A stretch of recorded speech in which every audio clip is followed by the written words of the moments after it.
you got. How tough is it for the offensive staff to evaluate a game like that when you only run 44 plays? Felt like it was half of what you guys would typically run. Sure. I mean, at the end of the day, it's always comes down to the same thing, like how hard do you play, how well do we execute. My thing is, like, and Coach Bell always preaches too, like how efficient are we? It don't matter if you play 20 plays or you play 75 plays, like are you out there executing at an efficient level and playing as hard as you can? So that's kind of all we were looking for, obviously, in that game, and taking advantage of the opportunities that you're given. Because at the end of the day, you can't control what happens in the game.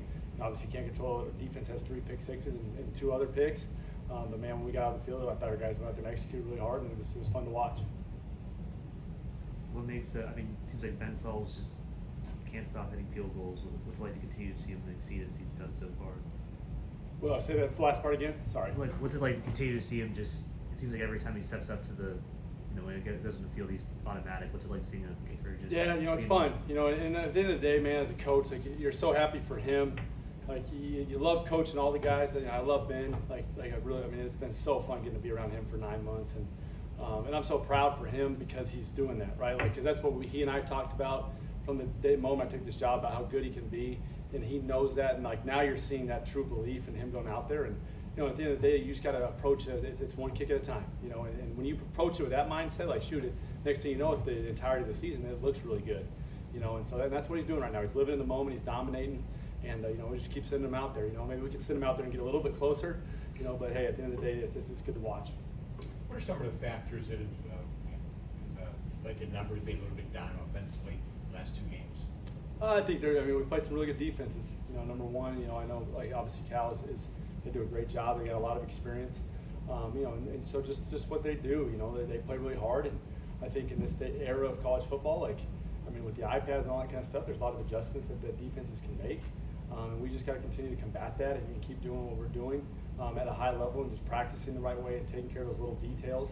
But it just comes down to execution, and just simple things and doing those simple things at a high level. That's what we got to get back to doing, and we will. We had a great practice today.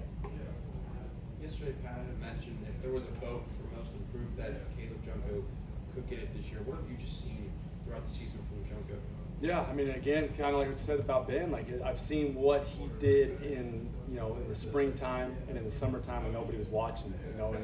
And as a specialist, that's the life you live, right? Like nobody's watching you go out there on Saturday morning in July on your own and kicking a rack of balls and doing your normal stuff. People don't see that. So for him, like he's finally seeing the results, but he knew that going into it because that's who he was all spring and all summertime.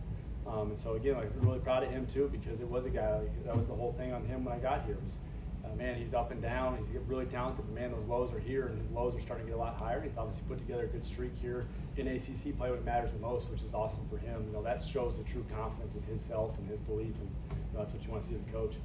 When we talked to him, I think last week, he said confidence was a big thing for him.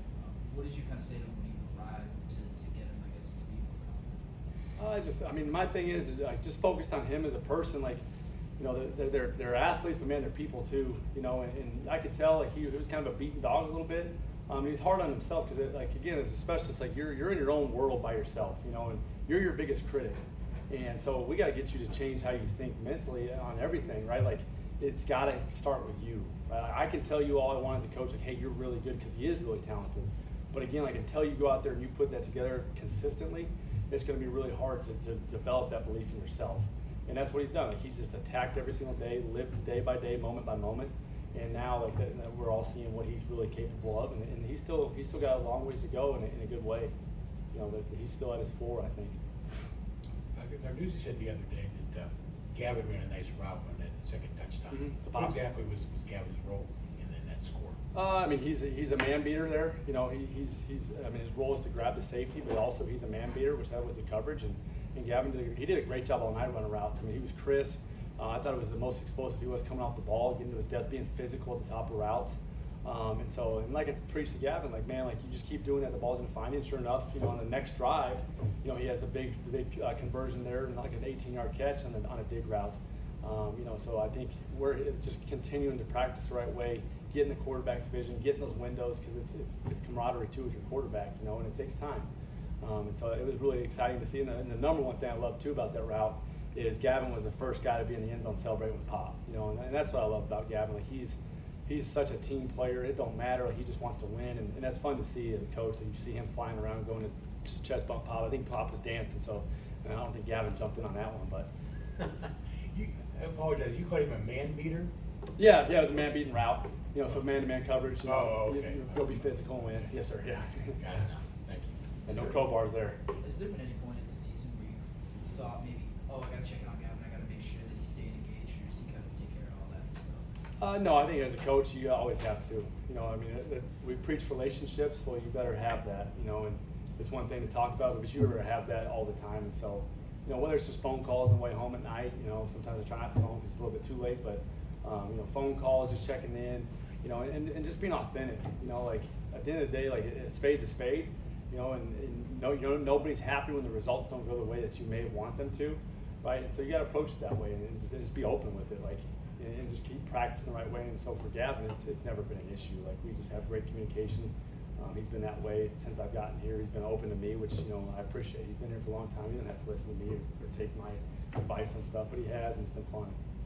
Where did the idea come from for the crowbars, and where did you purchase the crowbars? So yeah, we were talking about prying open the defense, and then like my mind just immediately went to crowbars. So then I immediately texted my wife. I was like, hey, go to Harbor Freight, buy as many crowbars as they have. So she did. She's awesome.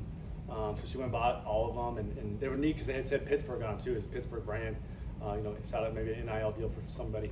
But yeah, it was just one of those things. And again, as a coach, like you're trying to give guys visions and you know, ultimately give them you know, exciting learning environments. So it was just a kind of a visual for them, like this is what we're going to do, you know, and it had nothing to do with Syracuse or anything like that. Like it was just us doing our job, you know. That's what we are. We're a lever, you know. And we got to be the more physical lever on every single play. How many did she buy? Did she haul them all home? She did well. So it was her and my two boys helping her. So it looked kind of funny with two a 5-year-old and a 2-year-old carrying a crowbar and her carrying 3. But you know, I mean, she's used to that stuff. She's married to me, so. Look, I mean, do you still anticipate seeing Desmond as a starter upon return? Or do you think maybe him and Konate will sort of split the time at that spot, I guess? Yeah, I mean, I love where Dez is at. He's doing a good job, and he wants to do it, you know, and that's what I love to see. You want your playmakers to want to have the ball in their hands, and so he's taking a big role in that. And he's continuing to grow every single week too, because that's not something that he did a lot of, you know. So he's getting better and better every single week, and so I'm excited about this last stretch. You know, it's a big stretch, obviously, and excited to have our playmaker back there with the ball in his hands.